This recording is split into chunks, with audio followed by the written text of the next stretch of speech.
નમસ્કાર. કેન્દ્ર સરકાર દ્વારા ખેડૂતોના હિતમાં આવક વધે તેવા પ્રયાસોના ભાગરૂપે નવા કાયદાનો અમલ કરવામાં આવી રહ્યો છે, ત્યારે વિરોધ પક્ષ દ્વારા ખેડૂતોને ગેરમાર્ગે દોરવાનો પ્રયાસ થઈ રહ્યો છે. વડોદરા ખાતે ગુજરાત રાજ્યના ઉર્જામંત્રી સૌરભ પટેલે પત્રકારો સાથેની વાતચીતમાં આ મુજબ જણાવ્યું હતું.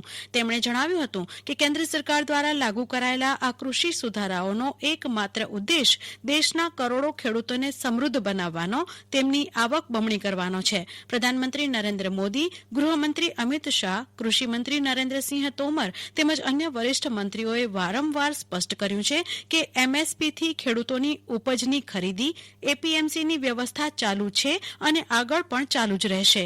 તેમણે વધુમાં કહ્યું હતું કે કેન્દ્રની ભાજપા સરકાર ખેડૂતો સાથે ખુલ્લા મને વાતચીત કરી કૃષિ સુધારાઓ અંગે રહેલી તમામ શંકાઓને દૂર કરવા તૈયાર છે. તેમણે જણાવ્યું હતું કે આજે ખેડૂતોને હાથો બનાવીને કોંગ્રેસ સહિતના વિરોધ પક્ષો ખેડૂતોને ભ્રમિત કરી નિમ્ન સ્તરનું રાજકારણ કરી રહ્યા છે, ખેડૂતોનું અહિત કરી રહ્યા છે. મને સંપૂર્ણ વિશ્વાસ છે કે ગુજરાત અને દેશના અન્ય રાજ્યના કિસાનો ખેડૂત વિરોધી તત્વોના ભ્રામક અપપ્રચારમાં આવશે નહીં, તેમ તેમણે ઉમેર્યું હતું. ઇજનેરી અભ્યાસક્રમમાં પ્રવેશ માટેની જેડડબલઈ મેઇન પરીક્ષા આગામી 2021માં ગુજરાતી સહિત 12 ભારતીય ભાષાઓમાં યોજાશે. એવી જ રીતે આ પરીક્ષા 2021થી વર્ષમાં ફેબ્રુઆરી, માર્ચ, એપ્રિલ અને મે એમ 4 વખત યોજાશે. શિક્ષણ મંત્રી રમેશ પોખરિયાલ નિશંકે ગઈકાલે આ જાહેરાત કરતા જણાવ્યું હતું કે જો કોઈ પરીક્ષાર્થી એકથી વધુ વખત પરીક્ષા આપે તો એક વર્ષમાં પણ તેણે કરેલા જે પ્રયાસમાં સૌથી વધુ ગુણ મેળવ્યા હશે તે ગુણ યાદી બનાવતી વખતે ધ્યાનમાં લેવાશે.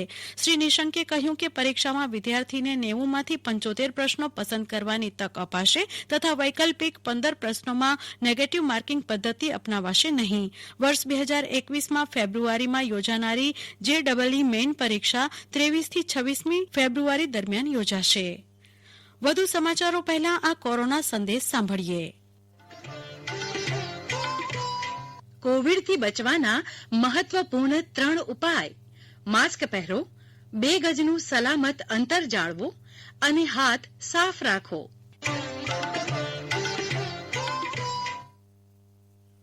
ગત માર્ચ મહિનાથી કચ્છમાં કોરોના સંક્રમણને કારણે રોજિંદા ઉતાર ચઢાવ વચ્ચે લોકો તેમજ અર્થતંત્ર હવે સામાન્ય થવા જઈ રહ્યું છે, પરંતુ કેટલીક સેવાઓ જેવી કે આંતરરાષ્ટ્રીય હવાઈ સેવા હજુ પ્રભાવિત હોવાથી કચ્છમાં ચાલુ સિઝનમાં પ્રવાસીઓની સંખ્યામાં ઘટાડો નોંધાયો છે.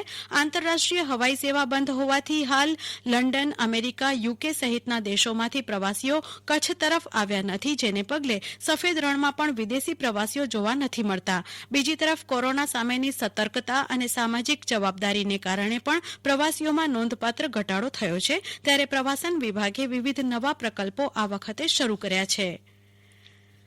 કચ્છ સરહદે મોટા રણમાં સૌર ઉર્જા અને પવનચક્કીથી ઉભા થનાર 30,000 મેગાવોટ વીજળી ઉત્પન્ન કરતા હાઇબ્રિડ એનર્જી પાર્ક થકી ખાવડા સહિતના સરહદી ગામડાઓ ધબકી ઉઠશે. વિશ્વનો સૌથી મોટો રિન્યુએબલ એનર્જી પાર્ક કચ્છમાં સ્થપાઈ રહ્યો છે, ત્યારે તેની આજુબાજુના વિસ્તારોનો પણ વિકાસ થશે તેમ મનાઈ રહ્યું છે. ખાવડા વિસ્તારમાં મોટા રણ અને વિઘાકોટ બોર્ડર નજીક આ સોલાર પાર્ક બનવાનો છે, ત્યારે સોલાર પાર્ક માટેની સામગ્રી અને પૂર્જાઓની અવરજવર ભુજ ખાવડા માર્ગે થશે, જેથી સુનકાર લાગતા રસ્તા પર ધમધમાટ જોવા મળશે.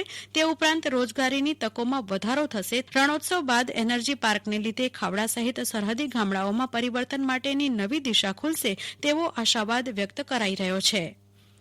કેન્દ્ર સરકારે મનરેગા યોજનાની મદદથી આત્મનિર્ભર ભારત યોજનાને વધુ અસરકારક બનાવવા માટે ન્યૂ ડેવલપમેન્ટ બેંક સાથે $1 અબજ ધિરાણ સમજૂતી ઉપર હસ્તાક્ષર કર્યા છે. નાણાં મંત્રાલયના સૂત્રોના જણાવ્યા મુજબ મનરેગા યોજનાની મદદથી ગ્રામીણ વિસ્તારોમાં અર્થતંત્રને ગતિ મળશે તથા કોવિડને કારણે અર્થતંત્ર ઉપર થયેલી વિપરીત અસરના પરિણામો ઘટાડી શકાશે. દરમિયાન આજે પણ જિલ્લામાં ઉત્તર પૂર્વીય ઠંડા પવનોને લીધે ઠારનું સામ્રાજ્ય યથાવત રહ્યું છે. છેલ્લા 4 દિવસથી હાડ થીજવતી ઠંડીનો અનુભવ જિલ્લાવાસીઓ કરી રહ્યા છે, ત્યારે ગઈકાલની તુલનાએ આજે તાપમાન સહેજ ઊંચકાયું છે. રાજ્યના સૌથી ઠંડા મથક નલિયા ખાતે આજે લઘુત્તમ ઉષ્ણતામાનનો પારો 8.5 ડિગ્રી સેલ્સિયસે રહ્યો છે, જ્યારે રાજ્યના બીજા ક્રમે આવતા ઠંડા મથક ભુજ ખાતે આજે લઘુત્તમ ઉષ્ણતામાન 11.2 ડિગ્રી સેલ્સિયસ નોંધાયું હતું. કંડલા હવાઈ મથકે 12 ડિગ્રી અને કંડલા બંદરે 14 ડિગ્રી સેલ્સિયસ લઘુત્તમ ઉષ્ણતામાન નોંધાયું હતું. અને આ સાથે સ્થાનિક સમાચાર પૂરા થયા. નમસ્કાર.